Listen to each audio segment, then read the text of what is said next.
Hello and welcome to this edition of Agenda, which today is the first of our election focus group discussions, looking ahead, of course, to the House of Keys general election on September the 23rd. I'm sure that date is etched on your brain.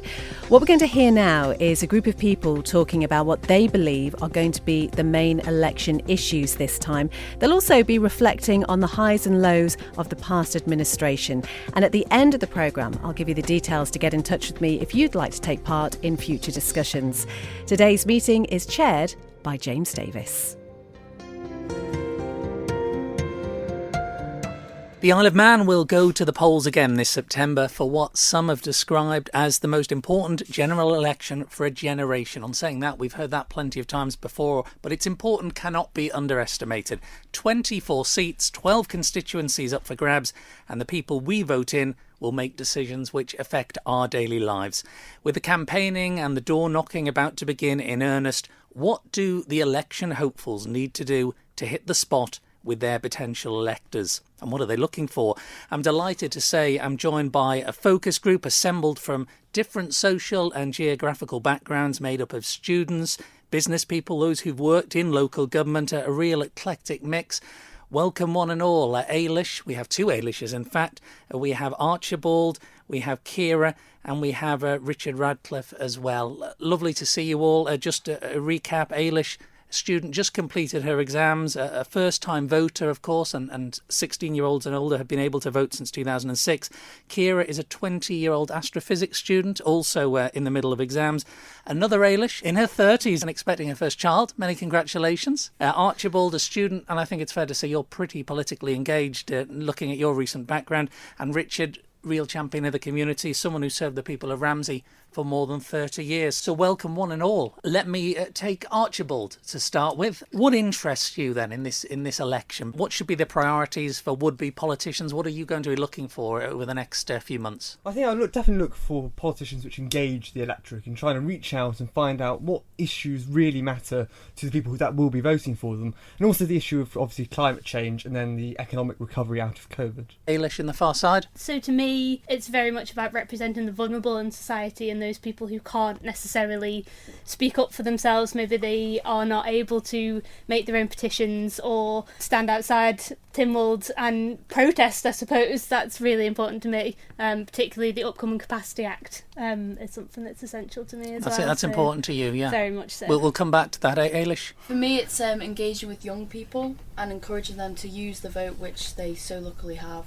Richard? Healthcare, main priority. How does healthcare deal with what looks like it's going to be an ongoing problem with the COVID situation, with basically everything in one place at the moment in Nobles? How are we going to move services out so that healthcare isn't so adversely affected if another variant comes along and causes Nobles to be full? Also, policing in its broadest sense, starting with the day they're born. How do you make sure that people don't fall in to the criminal justice system? I think we're far too late addressing people. I think our social services are not doing what they should be at the moment. People of my generation, they want more visible policing. Done it in the past where the police have been looking for their community officer of the year, asked people in Ramsey could they name a police officer based in Ramsey, and unfortunately they couldn't. So if that is community policing, then I'm an aardvark. Food for thought. Ciara? Housing to me is really important. House prices are out of control over the last year or so. Offshore speculation in the housing market has driven prices up, and with me coming back from uni, hopefully in a couple of years, and looking for somewhere permanent to live, it's something that's quite close to my heart. And just getting students back over the whole brain drain. In a few years you're going to see pensions. The pension fund's going to be in a problem, and as Archie said as well, climate change is probably the biggest long-term issue that's going to face certainly our generation and probably multiple ones after it as well. Of course, you were one of the protesters at the climate change. In fact, both of you were. Yeah. A statement we regularly hear is, by choosing to vote in the election, you can have a say in the future of the Isle of Man. So do you, Ciara, genuinely believe that? I think so, yeah. I think it depends on the candidate as well at the end of the day. If you have solid candidates, then a vote can definitely, impact the future of the island. Did you ever see your MHKs in schools in recent years and even up to now?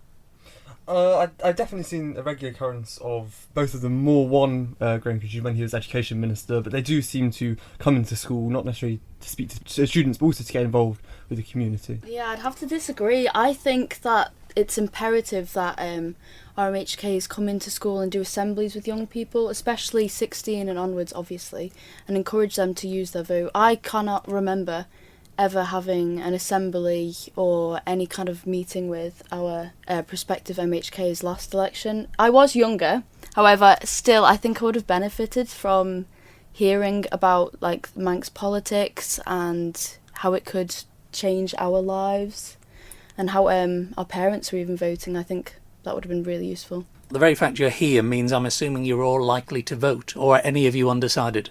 Indeed. I'm voting, yeah. Mm-hmm. Yeah, you're all going to vote. I assume that, but I didn't like to. Are politicians, Richard, are some of them separated from the majority of ordinary people, if I can put it that way? I think that when they go in there, they go in with the best of intentions, but they soon fall into the corporate identity. They tend to lose their individual identity, and it's so easy to do. They have to go in there, remember what their promises to the people were, and regardless of whether it's popular or unpopular, do what's right for the people, not what's right for the corporate identity of government. Kira? I think that's a benefit of party politics, actually. You know, we don't have very big parties on the islands. It's not really a very large part of Tynwald. But I think that is a benefit to party politics. You do have a party behind you with specific policies, and therefore you are much more inclined to continue to fight for those policies over the course of your term. Well, you've recently signed up to the Manx Labour Party, Yeah, of course. Manx Labour. Is there anybody else here in favour now that thinks the island needs party politics as opposed to the current system? I think there's some arguments for kind of party politics and the benefits of them, which is, as Kira mentioned, maybe a more steady manifesto and more consistent policies. But then there are, I think, quite a lot of arguments against. I know June Watson made an interesting case for independence, because there is kind of that stability throughout. You have MHKs who will stay longer, and then their policies also maybe relate more to the individual people within the constituency rather than on a wider island basis. I think people who are standing for a specific constituency can still tailor the policies to their constituency, though. But then there's not necessarily a necessity. We already have a form of obvious party system with Coven forming a government. I think it makes us kind of unique in the system where we subside, that we have that ability where political parties are welcome to come in, but there hasn't been that much of an uptake recently. Richard, you were first elected as a commissioner a couple of years before ministerial government started, so you will have seen the old board system, you'll have seen ministers, you will have seen and heard the arguments for and against party politics. So where do you stand? People will still vote for somebody they know well, who they've seen in the town, know what he's done, rather than for somebody representing a party. And I think breaking through that glass ceiling is going to take an awful long time. That's not in the Manx psyche. The island's not ready for party politics? No. I want to go back, Ailish, to what you said just before about your wishes for areas and issues that you hope this election will provide a platform for. You touched upon vulnerabilities there and support. Can you just embellish on that a little? I've worked in the UK for many years and worked very heavily within the Mental Capacity Act, and I think having moved back, I just feel like we've been effectively let down, or the vulnerable in society have been let down by the Capacity Act not even having been considered. And I understand that it's been spoke about in a number of occasions, but it's not been pushed through particularly, and now it is. So I wonder whether sometimes it is the people that don't shout the loudest that get left behind. So for me, it's really important for the person who's representing my constituency to have those people in mind and to be able to represent them and stand up when everyone else says, oh no, actually maybe we'll just shelf this for another year, to stand up and say no, that's not acceptable, that's not what I'm representing, the people that I'm representing. Are we ever going to have enough funds for issues, all health related issues, or have we got to box clever, Richard? Health, we have to box clever, and I think having an annual budget doesn't help, because there are certainly very expensive items which, if they were purchased now, would benefit, one, to the patients, but two, financially in the future, and you can't buy these expensive items working on an annual budget. I would prefer to see departments, not just health, but health in particular, working on a 5-year budget, so that if there is a £3 million scanner that they need that's going to save sending 5,000 people across over the period of 5 years, let's do that. I don't think I necessarily support that, because there is a necessity to act in the short term, kind of with Treasury giving out that money in the short term. Different projects require different capital investments. I think with the budget they already do allocate for that investment, and obviously with departments like the DOI, where something might come up halfway through that and they suddenly need more funding for that year, it is allocated again on a yearly basis to allow for that. But over a 5-year period, you could see maybe not COVID, for example, they can't necessarily adapt certain budgetary requirements and cut from certain departments to give to other departments with more importance. All departments have the right to go to general for a supplementary vote, and when something like COVID comes along, then supplementary votes have to be the order of the day. Do you have more or less faith in politics now than you did in 2016 at the last general election, or about the same? The perception hasn't changed. I think that on the health issue, I would say they've probably scored about 8 out of 10. Certainly on the first run of COVID, I would say they were faultless, but they've made a couple of mistakes since then, and it seems to be a no-blame game as well, still going on within government. And I think that people are very, shall we say, suspect that nobody ever carries the can. If they were in the private sector, for some of the mistakes that have been made, they would undoubtedly have been sacked, but up there they seem to have Teflon clothing. Ailish, how do you believe the Isle of Man government has handled COVID? I would agree with you that the first run was handled really well, and we were so lucky to have our full summer, no restrictions whatsoever. I think the second lockdown was inevitable with uni students coming back. We couldn't just completely close the borders to them. So I think that was inevitable. And then the third lockdown, I think, was caused by maybe the second lockdown being too short and the easing of restrictions way too soon. So, yeah, I think there was a blunder between the second and third lockdown. I think we've actually handled it really very well, and I think anyone can criticise anything. There's always going to be something that we can criticise. It's a situation that none of us have ever been in before, but I think, speaking to my friends who live in the UK, I feel our government handled it really very well and allowed us to have that period of normality throughout the summer, which was a real treat that no one in the UK had. I think lockdowns were inevitable and they were an important part of managing it on the island. I just want to touch on something that Ailish said. Sorry. You said that it happens about COVID, like it was inevitable, but I think there are some families on the island who lost loved ones because of government mistakes who probably wouldn't agree with you that it was inevitable, and I think they want to see someone held to account because their loved ones died because of government mistakes that could very much have not happened. The steam packet debacle, that was no fault of the steam packet. I think that happened and no one has come forward and said, okay, fine, this was my fault, I'm really sorry, it's not going to happen again.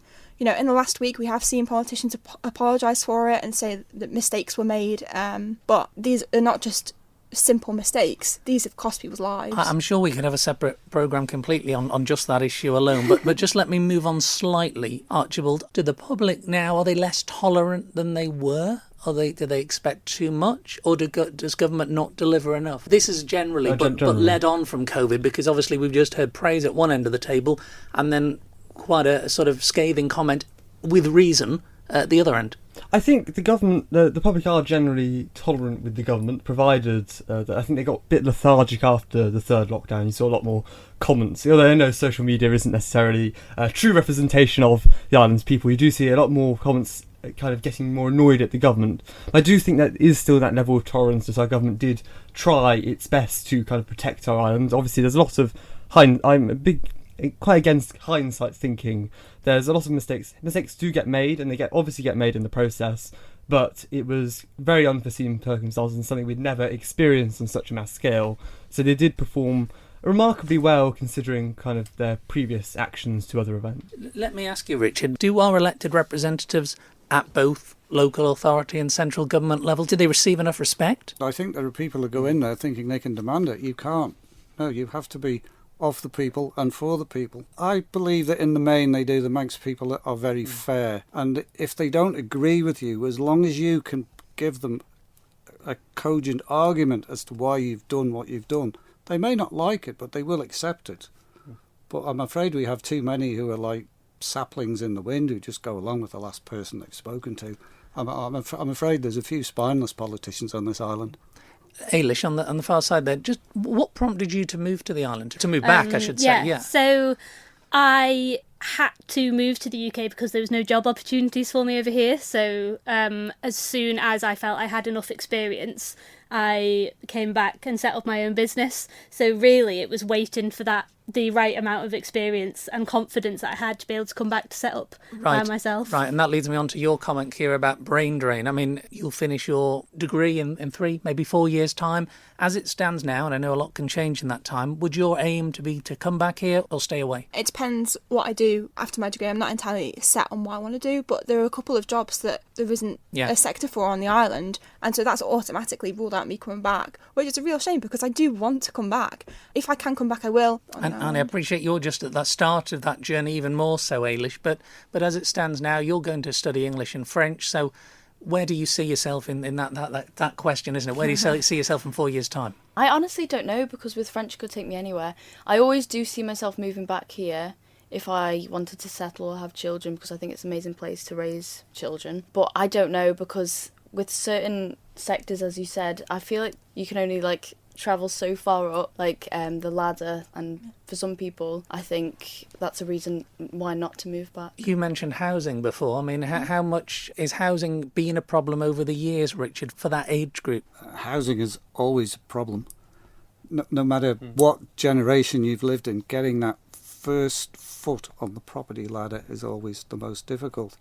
But we have exceptional circumstances now where we've had a vast influx caused by COVID, and properties that had been on the market for 18 months have snapped up. I know people who've put in an offer, had it accepted, and a day later somebody's in with 20,000 more. There's limited supply at the moment, but huge demand, so we have to address the supply problem. And people won't like it, but I'm afraid that some greenfield sites are going to have to be developed, otherwise our young people will forever be stuck in rented property, which isn't an aspiration that any government should have. I think that's something that we were very conscious of moving back to the island as well. Where we lived in the UK, we could have easily afforded a property, but over here we had to move back in with my in-laws for a significant period of time to be able to save for a deposit, and we were very lucky that that was an option for us, that we didn't have to rent and have that money going out. But it is really difficult, and with the recent increase, I really feel for people who are trying to get their first step on the ladder.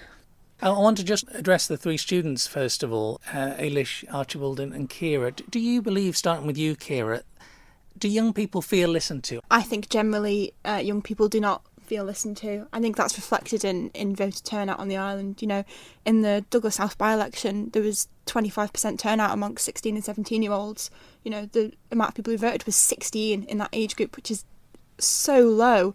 And I think a lot of that is because, you know, we don't feel listened to by the majority of politicians. Is it that, though, or is it that there will always be only a small percentage of 16-year-olds who are politically aware and politically interested enough? I mean, we gave in 2006 the 16-year-olds the vote in the hope of encouraging lifelong political encouragement, but in some cases that comes later, doesn't it? I think political involvement comes with experience, so actual experience of meeting potential MHKs and meeting the commissioners of your parish even. I think that stirs up something inside young people that makes them want to contribute to the community and use their vote. You just reminded me now, I think, Richard, when you were on the commissioners, a couple of times certainly, I think the commissioners held mock elections to try and generate interest, didn't they? Yeah, that's been done, certainly. Suddenly trying to engage people at 16, I'm afraid you've missed the boat. I can't talk on behalf of young people, but I think making the information accessible, for example, something that I'm really looking for as well is people's manifestos that are accessible for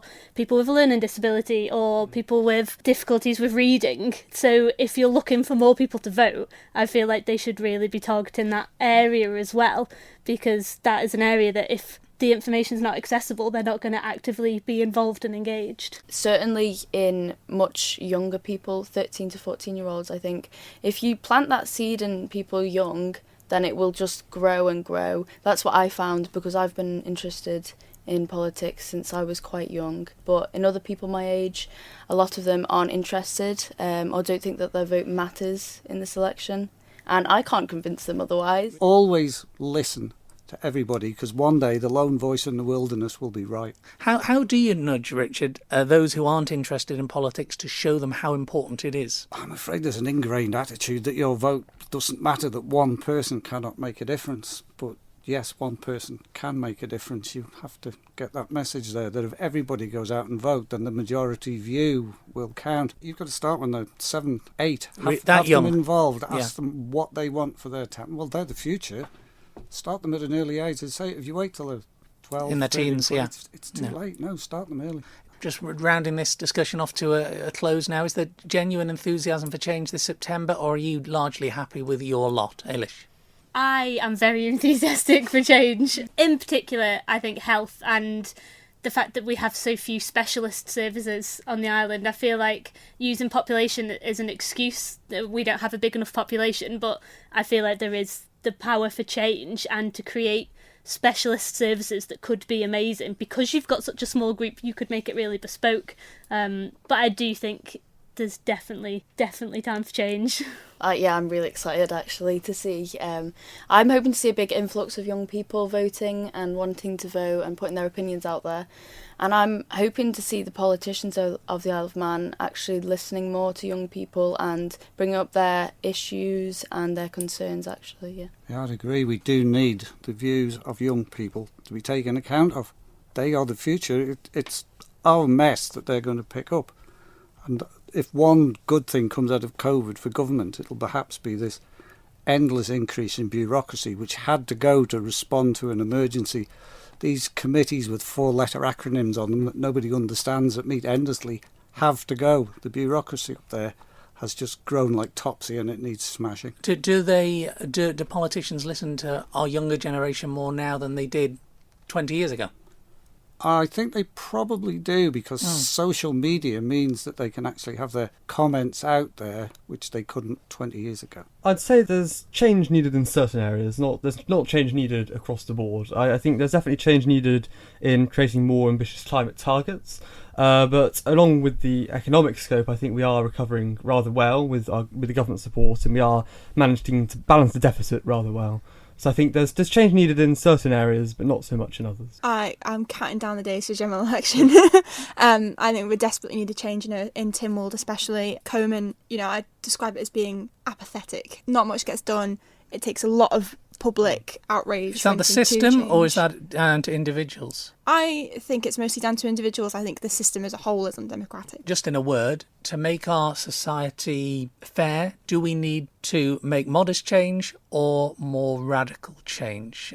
I'd say definitely making more modest change would appeal more, because the Isle of Man does have that slow rate of change, and to appeal to a large majority of people, it's small incremental change that makes, I suppose, a bigger difference in the long term, rather than scaring people by invoking really radical policy decisions. And I'm certain that Ciara's going to disagree with that. Indeed. Yeah, I think, whilst moderate change may be more appealing, radical change is needed in the next few years to fend off some of the biggest crises that are going to hit the island in the long term. We all know that Manx people don't like change, but I do think it does need to happen, yeah. Radically. Yeah. Radically. Richard? Yeah. Don't go big on radical. I would say that you should evolve, always challenge yourself to be better, but be aware that in certain cases you may have a chasm and you can't cross that in 2 steps. We've got 2 radical, 2 moderate, modest. No pressure, Ailish, but you've got the casting vote. I think for me, sometimes you can take on too much, and is the radical approach going to be that everything will be done a little bit but not enough, if that makes sense, that they take on too much so then actually not much changes? Is it better to have quick wins and look at more modest approach and getting stuff right and getting stuff actually finished than pushing really hard, trying to create change in loads of areas and then actually not really doing anything? A mixed bag of views, mixed feedback. Thank you. It's been very enjoyable. Here's to the general election 2021, and thank you all for your time. Thank you. Thank you. Thank you so much to James Davis for chairing the first of our election focus group discussions. Isn't it great to hear from real people who are directly affected by the politics that happens here in the Isle of Man? And if you'd like to take part in a future discussion, you can send me an email, election@manxradio.com. Until next time, goodbye.